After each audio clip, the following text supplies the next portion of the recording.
Gentlemen. Yep. Hello. People are excited. Yes. They're into the show.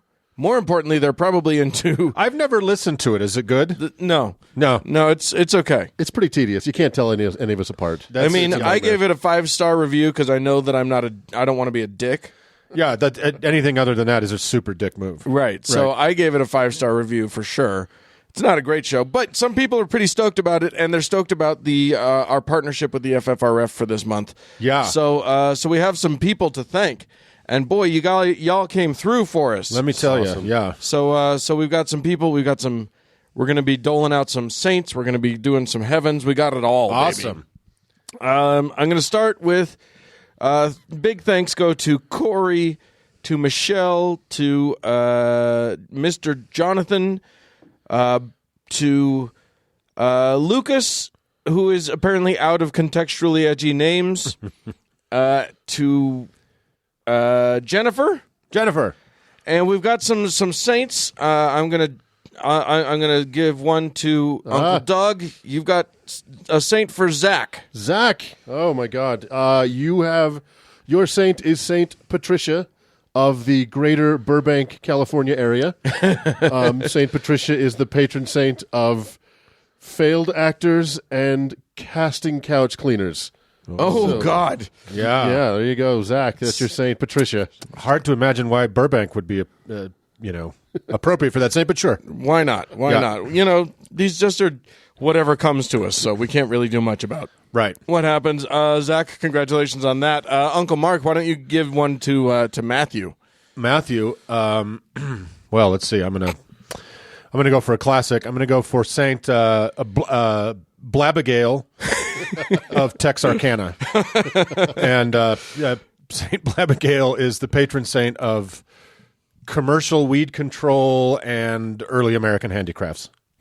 Love it. Yeah. Love it. Congratulations. Love it. That is, Matthew, you're in for a good one. And I'm going to give a saint to Benjamin, and Benjamin's saint is Saint Steve of Adelaide in Australia. Yeah. And Saint Steve of Adelaide is the patron saint of oddly named and odd-looking animals. Yep. And of poisonous mammals. Great. Ooh. So yeah, awesome. That's congratulations. Good for you, Benjamin.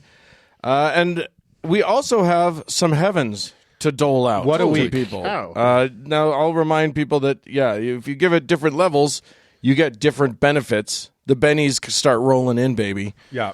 And be advised that if you are so generous as a couple of our patrons this week, the heavens you get are real. You are going to go there when you die. That's the one you go to. Right. So be advised.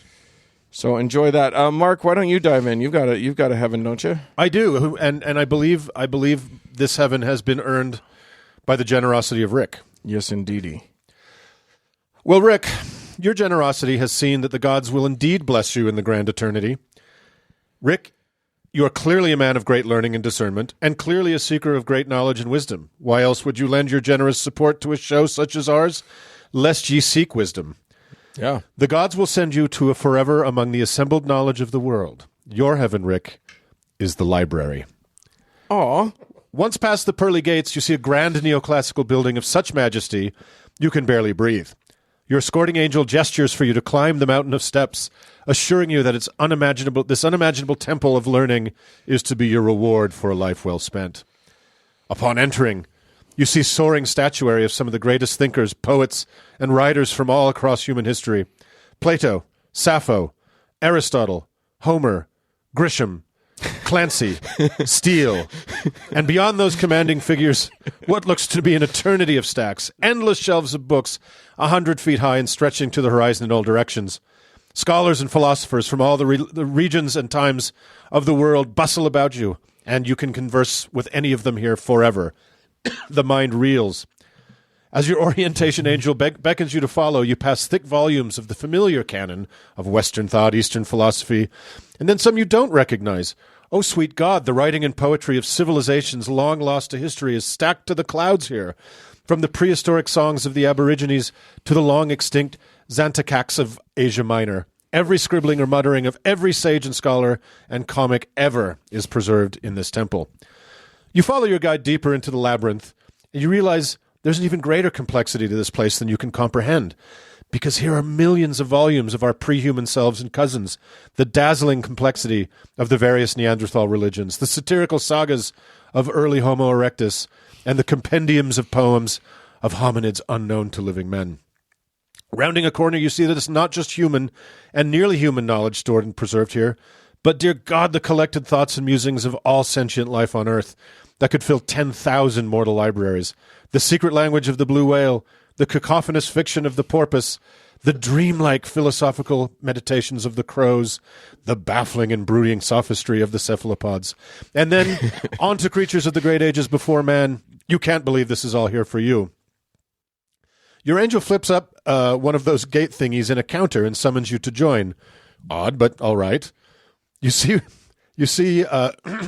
with another of their endless self-imposed, impending economic collapses, the Republicans of your heaven have added a work requirement to Eternal Purpose. Fitted out with a name tag reading simply Rick and a wooden library cart with the requisite wobbly wheel, you are now Eternal Librarian Rick. Oh, and to keep this job, you'll have to pee into a cup every week. Okay, no biggie, you think. Forever is forever. You can jam out reshelving for a few decades and then get a year or two to read, no prob. But a nearly infinite library full of millions of history's greatest minds, coupled with the recent brutal staffing cuts when the union got tossed out, means you've got your work cut out for you. Think of Sisyphus in the boulder, but with books. With the average shelf being 100 feet high and potentially 1,000 miles long, whoo-wee, it's a chore. So, couple that with having to learn the bafflingly three-dimensional Dewey Kablooey decimal system that goes out to the 900th digit in the X, Y, and Z axis, that reading sabbatical is looking a long way off, kiddo. And just when you think you stem the ceaseless tide of restacking, there's another goddamn holiday display you need to make a construction paper tree or candle holder thingy and to select cheekily relevant titles for. Christmas, Easter, Jesus. Then there's the Jews. You have too many holidays, guys, you yell into the marble vastness. And why the fuck did Homo heidelbergensis have a totally distinct holiday for every fucking full moon?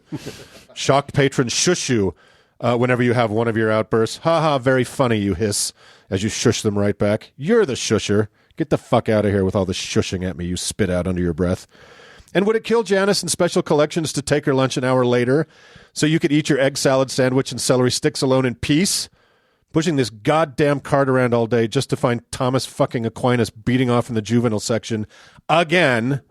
Jesus, you'd be happy to have the time just to read the inside of your eyelids for 5 fucking seconds. But as you know, Rick, that's not part of the deal with eternal life. Our mansions in the afterlife are built with the materials we send through the veil. So hop to it, Eternal Librarian Rick, in your custom heaven from which there is no respite and no escape. Ooh, I hope Rick can read. Well, when would he have time? There is that. Enjoy that, Rick. Yeah, that's great. And I need to do a heaven for Shane. Now, Shane, you guys can appreciate this. We're not writing these heavens. This isn't us just making shit up. Oh my God, no. This just comes to us through divine inspiration. This is us peeking into your future. Yes, exactly. So Shane, your heaven may not be as long and boring as the one that Mark just did, but it's short and sweet, and I think you'll like it. Shane, have you ever experienced the dread as you approached a public restroom in a less than desirable place?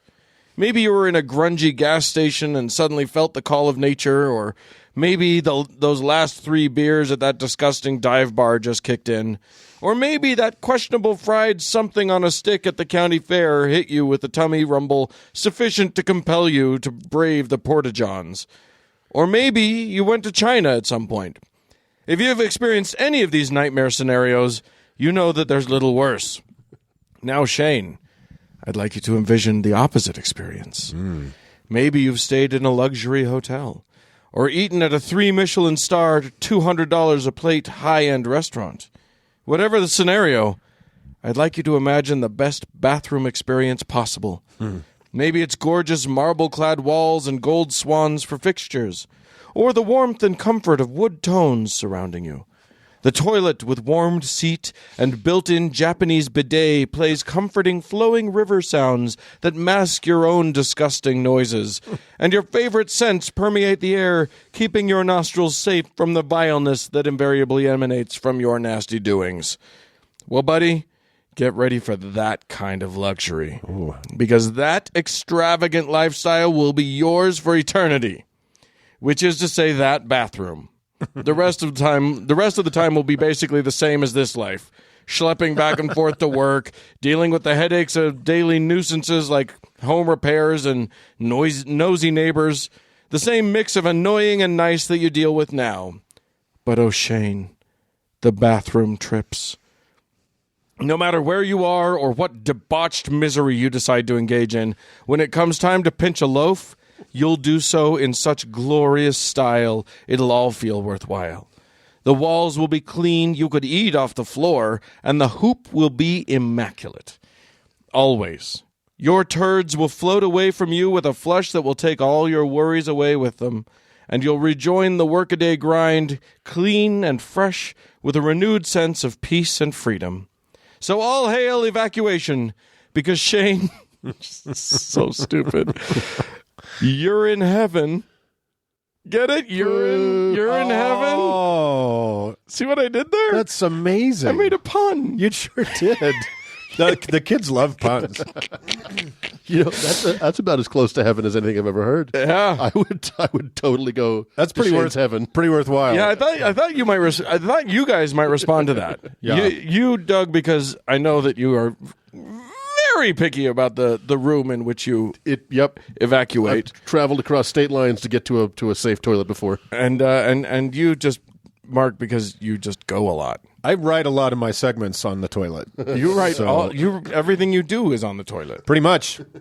So got a healthy bowel movement 8 to 10 times a day. So keeps the doctor away. It shouldn't though. It really, that's time to see a doctor. Well, if you guys want to go to one of these wonderful heavens, or certainly to have a saint, which is easy enough to do, just go to howtoheretic.com. There's the Patreon link. Hit that. Pour your life savings into it. Whatever Madoff left you. Put in there, and we love you. And if you don't have that kind of scratch just laying about, that's fine too. Be sure to tell your friends about the show and leave a 5-star review wherever you can, and that'll be sufficient. And too. Don't forget, for several more days, 20% of that goes to the FRF. Yes, indeed. All the work they do. That's right. So happy holidays, everybody. Let's move on.